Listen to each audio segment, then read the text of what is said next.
पीछे से उठ के कहाँ चल पड़ी? घर जा रही हो क्या? अरे थोड़ी देर और बैठ जाओ, कितनी जल्दी करें कथा के बारे में।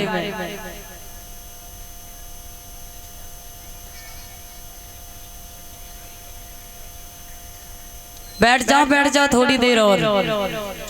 उन्होंने कहा आज हमारा परिवार ही साथ नहीं दे रहा। और ये आप सभी को पता है, जब कोई विपत का पहाड़ टूटता है तो घर रिश्तेदार सभी साथ छोड़ देते हैं, कोई साथ नहीं देता है। आज सुदामा का कोई भी साथ नहीं दे रहा है। एक बहन ने थोड़ी सी भेंट दे दी और भेंट को लेकर के जब सुदामा कन्हैया से मिलने के लिए चले तो हाथ में चावल को दबा लेते हैं। चावल और तंदुल में बहुत बड़ा फर्क है। तंदुल हम उसे कहते हैं जो एक चावल में से 2-3 टुकड़े होते हैं, और चावल जो है वो पूरा चावल होता है, तो उनको तंदुल दिए गए। सुदामा हम तो भगवान से दुआ ये करेंगे संसार में आकर के कर्म ऐसे करो जो सुदामा जैसी गरीबी किसी के पास ना आए। सुदामा के ऊपर बहुत भयंकर गरीबी आई थी।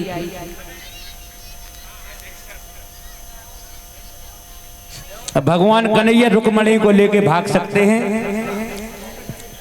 नहीं, गंधर्व विवाह हुआ था, सभी जानते हैं। अब इनका आसन आप सभी अंदर जाएं, और कोई भी कन्यादान के लिए नहीं रह गया, सभी ने किया। जोरदार तालियां बजाएं सभी भगवान कन्हैया रुक्मणी के विवाह पर। जय श्री राधे। मेरे श्रोतागण बंधु, अब यहाँ से ये बर्तन इधर रख दो और ये हटा दो तख्त यहाँ से। इधर तंदुलों को लेकर के चले। सुदामा के ऊपर बहुत ही बड़ी गरीबी आई थी। कैसे चल पड़े? चल दिए तंदुल दबा के द्वारका जाने लगे। चल दिए तंदुल दबा के।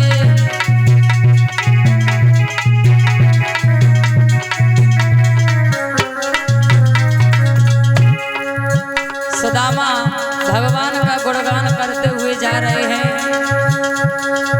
पैर में कांटे लगे हैं, पैर में कांटे लगे हैं, कृष्ण गुण गाने लगे। चल दिए तंदुल दबा के।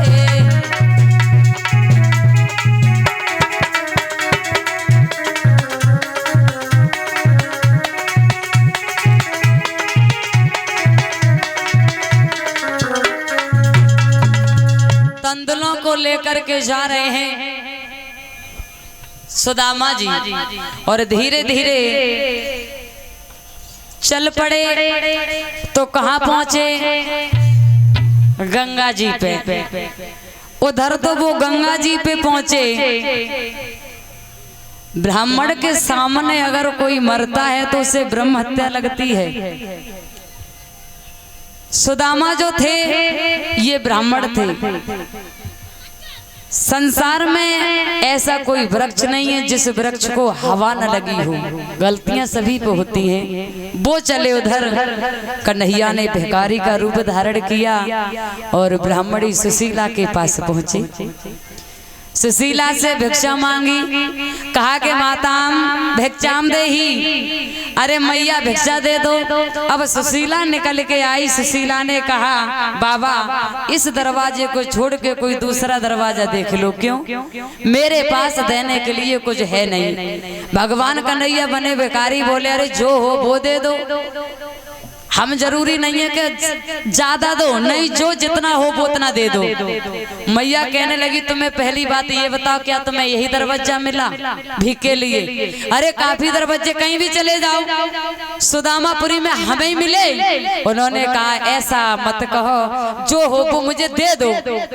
सुशीला कहने लगी देखो मैं तुमसे बहस करना नहीं चाहती, मेरे पास मेरे घर में खाने तक को अन्न नहीं है तो हम तुम्हें कहां से दे दें? फिर कन्हैया बोले देखो ध्यान कर लो, जो हो वो दे दो। से एकदम से झुझला कर सुशीला बोली ये बताओ जो दे दें वो ले लोगे? अरे बिल्कुल, मेरे पास ओनली गरीबी है, सोई भगवान कन्हैया बोले तो भाई दे दो, गरीबियों से ही दे दो। सुदामा के निकलते ही गरीबी को ले गए भगवान कन्हैया। और जब गरीब ले गए, मल्हा का रूप धारण करके गंगा जी पे पहुंचे जहां सुदामा खड़े हैं। आवाज लगाई, अरे भैया क्या तुम्हें पार होना है? सुदामा बोले हाँ भैया। तो आ रहे हैं हम। मल्हा बन के गए और नाव में बिठा लिया, और जब बिठाया तब कुछ नहीं कहा मुझे क्या चाहिए। उनको पता था कि मेरे सखा पर कुछ है नहीं। और जब उतारा तब बोले भैया ज्यादा नहीं, केवल 5 रुपया लगते हैं। सुदामा जी बोले भैया देखो हमारे पास पैसा नहीं है, 5 ना आए तो 4 दे दो। नहीं नहीं नहीं, हमारे पास देखो हमारा भेष नहीं दिख रहा है तुम्हें, मेरे पास क्या पैसे हो सकते हैं। चले कोई बात ना है, तू भैया 4 न तो 3 दे दे। भैया तू ऐसो कर मुझे जहाँ ते लाओ वहीं छोड़े आ, लेकिन हमारे पास कुछ है ही नहीं, चल 2 दे दे। भैया तो कैसे समझा, मैं कपड़ा तरवा लो और क्या बताए, और किसी जेब में अगर कुछ भी निकल आए तो ऐसो कर हम तो उससे ज्यादा न कहेंगे, 1 रुपया दे दे। जवाब दिया सुदामा ने भैया अगर मेरे पास पैसा ही होता तो हमारा भेजे ही होता। कन्हैया समझ गए, बोले भैया चल कोई बात। अच्छा जब बता भैया तू खाना खाए के आयो है? सुदामा बोले कहाँ खाना रखा? तो हम लाए। कन्हैया जी खाना लेके गए थे और अपने सखा सुदामा को खाना खिलाया। खाना खिलाने के बाद बोले भैया कहाँ जा रहे हो? भैया इधर एक द्वारकापुरी पड़ती है। अच्छा अच्छा हाँ वहीं जाना, ठीक है चले जाओ। सुदामा जो आगे बढ़े तुरंत भेष को चेंज किया, राज सिंहासन पर जाकर के विराजमान हो जाते हैं। सुदामा जी चलते चलते कहाँ पहुँचे?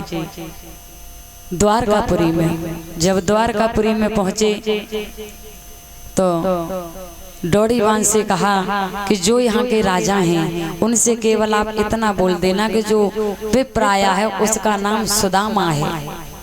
और जो कन्हैया से डोरीवानों ने ये कहा कि जो दरवाजे पर एक विप्र आया है उसका नाम सुदामा है, तो कन्हैया राज सिंहासन को छोड़कर ऐसे भागे कि आज तक किसी कवि ने ये कल्पना नहीं कर पाई पहले सुदामा मिले या सुदामा से कन्हैया मिले। दोनों का मिलन होता है। बोलिए राजवेंद्र सरकार भगवान की। जैसे ही जब दोनों मिल जाते हैं और उधर से रुक्मणी ने देखा, कहने लगे सोचे ना भी मन में रुक्मणी ये सोचे कि ये इनके जो भी सखा आते हैं मिलने वाले वो विमानों से आते हैं, लेकिन ये तो कोई पागल है। अरे इसके पैरों में चप्पल नहीं है, जूते नहीं है और शरीर में वस्त्र नहीं है और सर पर पगड़ी नहीं है, लेकिन ये है कौन? रुक्मणी को बहुत बड़ा अचंबा है। अपने मित्र सुदामा को देख करके कन्हैया गदगद हो जाते हैं। पैर को धोने के लिए जो कठौता में जल मंगाया था उसे भूल गई। अपने मित्र सुदामा की दशा को देख करके इतने रोए कि आंखों के आंसुओं से अपने सखा सुदामा के देखी सुदामा की दीन दशा, करुणा करके करुणानिधि रोए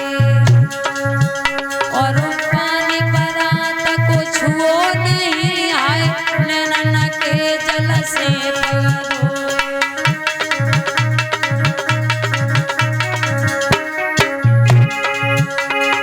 देख सुदामा की दीन दशा,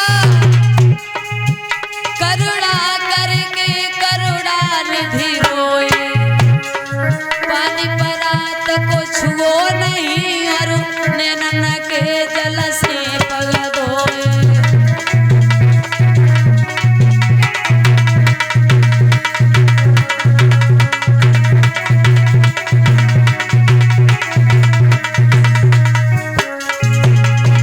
राधे श्याम सीताराम, राधे श्याम सीताराम, जम्बल न पानी दे। आज अपने सखा सुदामा के पैरों को धोया, किससे? कठौता के जल से नहीं, आंखों के आंसुओं से। पैरों को धोने के बाद उनका अच्छा स्वागत सम्मान किया। जो तंदुल लेके आए थे बड़ी मुश्किल से तंदुल दिए और तंदुल को देने के बाद भगवान कन्हैया ने अपने मित्र सुदामा को 2 लोक दे दिए। तीसरा लोक जब देने के लिए जा रहे थे, सोई रुक्मणी ने भाग करके कलाई पकड़ ली और बोले क्या पागल हो गए जो भिखमंगा के पीछे खुद भिखमंगा बने जा रहे हो। सोई भगवान कन्हैया बोले सुनो, अगर ये ब्राह्मण नहीं होता तो तुम भी शिशुपाल के घर झाड़ू लगाती।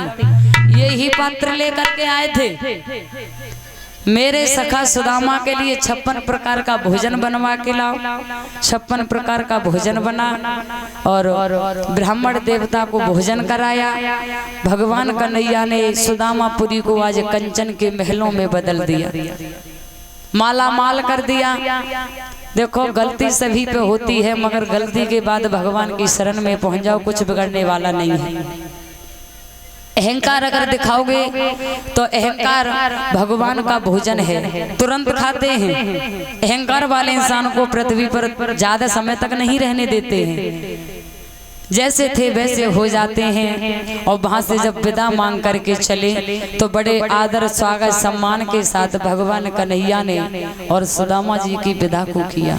जब सुदामा की विदा को किया, सुदामा जी अपने धाम को आते हैं। मेरे श्रोतागण बंधुओं, ऊसर जो अनिरुद्ध थे, जो भगवान कन्हैया के नाती थे, उनका भी विवाह होता है। और ये आपको पता है कि रामायण या भागवत या महागीता ये महापुराण है, ये कोई छोटी मोटी चीज नहीं है जो इंसान 7 दिन के अंदर में सुना दे।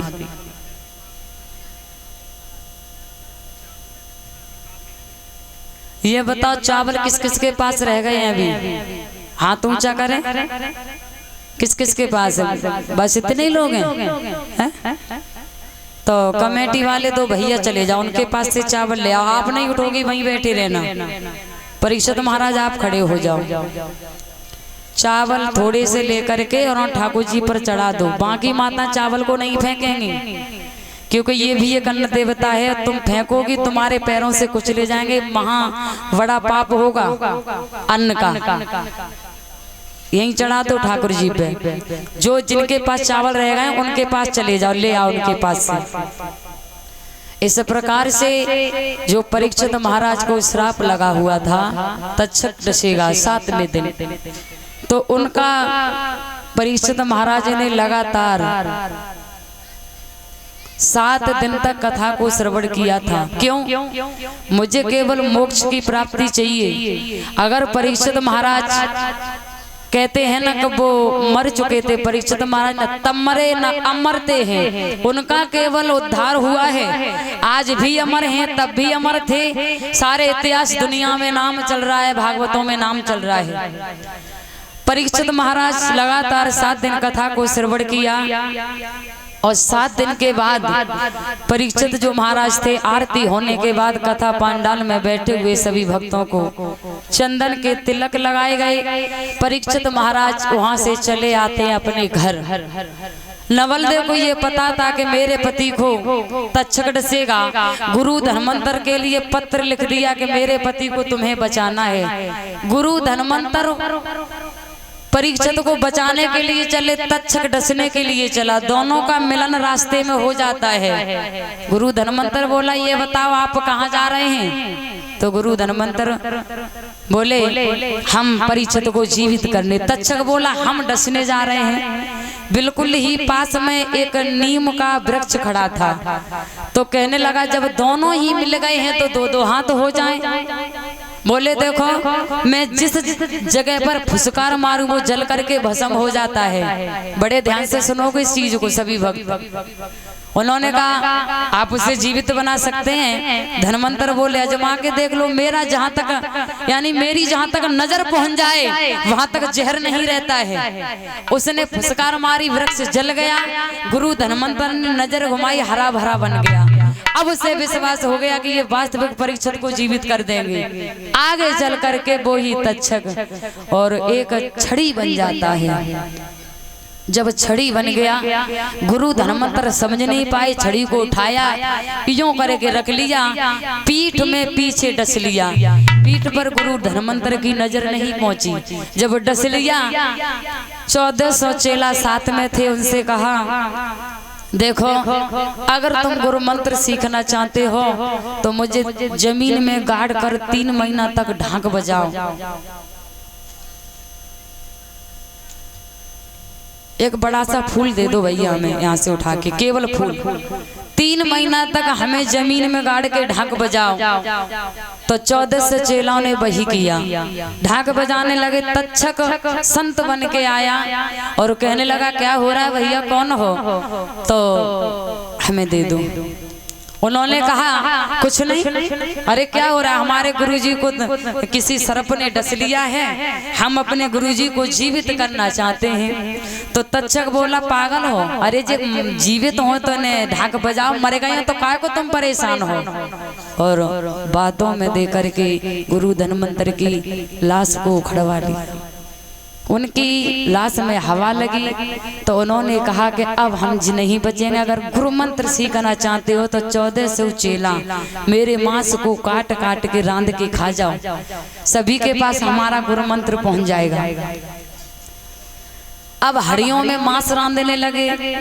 तक्षक फिर आया संत बन के, कहने लगा भैया कौन हो? दूसरे भेष में आया कि भैया हमारे गुरुजी ऐसे ऐसे खत्म हो चुके हैं और हम अपने गुरुजी का मांस रांध के खा रहे हैं क्योंकि हमारे पास गुरु मंत्र आ जाए। तक्षक ने सोचा एक मरेगा 1400 तैयार हो जाएंगे, एक मरेगा 1400 तैयार हो जाएंगे। कहने लगा तुम कितना पापी कौन होगा, अरे इन हड्डियों को उठाओ गंगा जी में फेंक दो।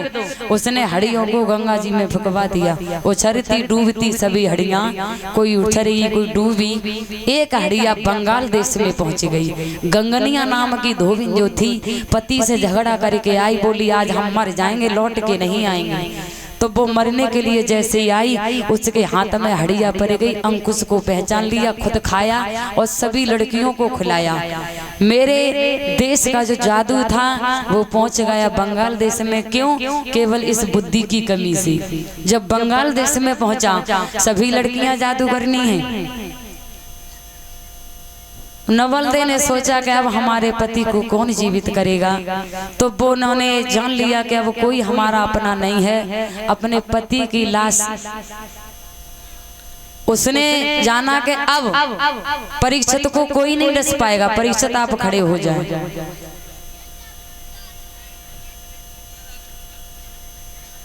आगे आओ, वो रख दो वहीं।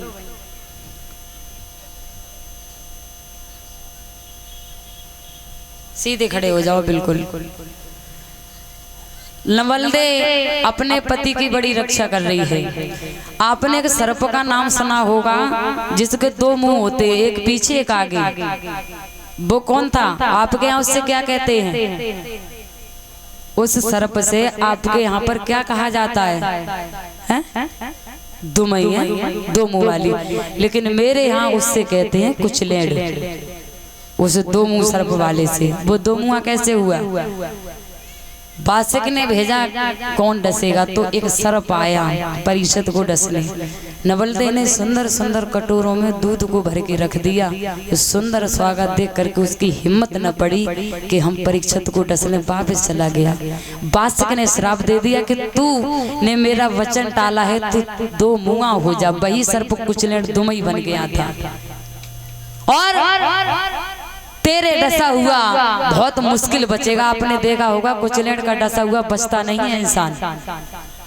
वो हो गया 2 मुंह। अब तक्षक ने पान चबा तो वही आया। सुबह परीक्षित महाराज उठे, सुंदर सा गेंदा का फूल बन गया तक्षक। परीक्षित महाराज के महल की दीवार पर बैठ गया। परीक्षित महाराज उठे, उन्होंने देखा बड़ा सुंदर फूल है, लाओ इसकी खुशबू ले ले, नासका से लगाओ बिल्कुल, पीछे फेंक दो। 5 मिनट बाद आना, चले जाओ इधर। 5 मिनट बाद आना, ठीक। जैसे ही नासिका से लगाया फूल को, तुरंत तक्षक ने नाक में डस लिया। पछाड़ खा के गिर जाते। नवलदे ने अपने पति को देखा, अब हमारे पति को जीवित कौन करेगा? कोई सहारा नहीं मिला। अपने पति को लेकर के नवलदे कहाँ पहुंची? हरिहर क्षेत्र गंगा के किनारे, जहाँ 88,000 ऋषियों ने कथा सिरवड़ की और जहाँ परीक्षित ने सिरवड़ की। ये माताएं जाने की जल्दी न करें। आज कथा का अंतिम दिवस है, अंतिम दिवस है कथा का। थोड़ी देर की कथा और है, बैठ जा थोड़ी देर के लिए। जब इतना समय बिता दिया तो 10-15 मिनट और सही, थोड़ी देर और बैठ जाऊं। ले गई आकाश मार्ग से डायरेक्ट विमान आता है और परीक्षित महाराज को विमानों में बिठा करके बैकुंठ धाम ले जाते हैं। बोलिए परीक्षित महाराज की। न्यू मौनी मंडली के जो भी हमारे भैया लोग हैं वो सभी आकर के यहाँ उपस्थित हो जाएं। न्यू मौनी मंडली जो भी मेरे भैया हैं सभी आकर के यहाँ उपस्थित हो जाएं। टोटल मेरे श्रोतागण बंधुओं,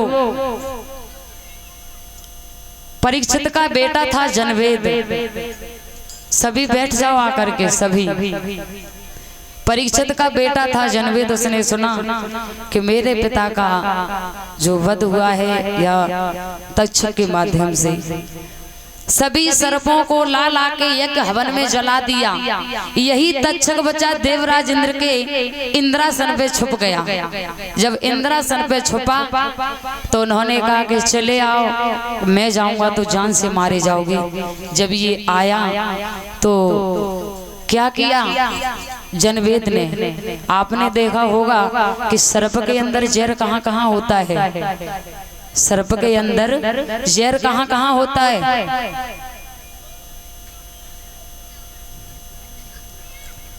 सर्प के अंदर कहीं जहर नहीं मिलेगा, केवल पूंछ में और मुंह में मिलेगा। क्यों?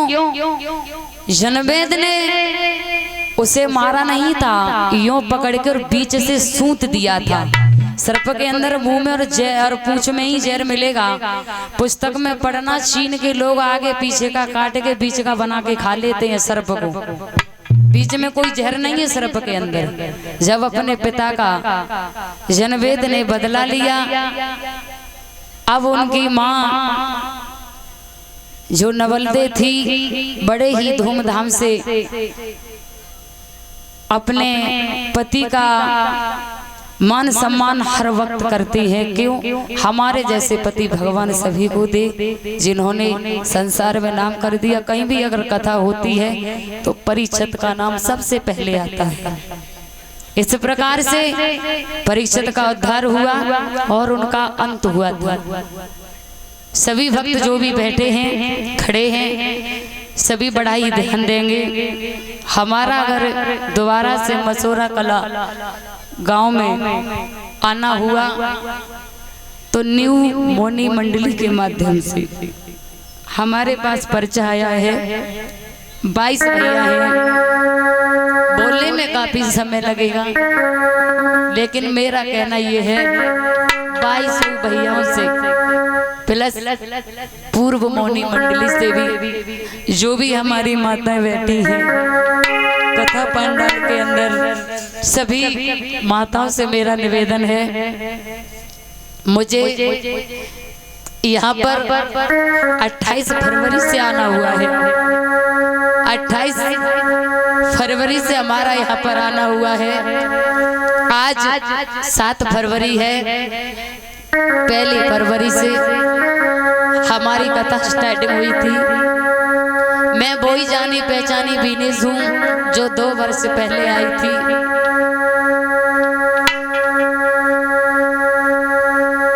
सात दिन के अंदर में हमसे और हमारे इन चारों भैयाओं से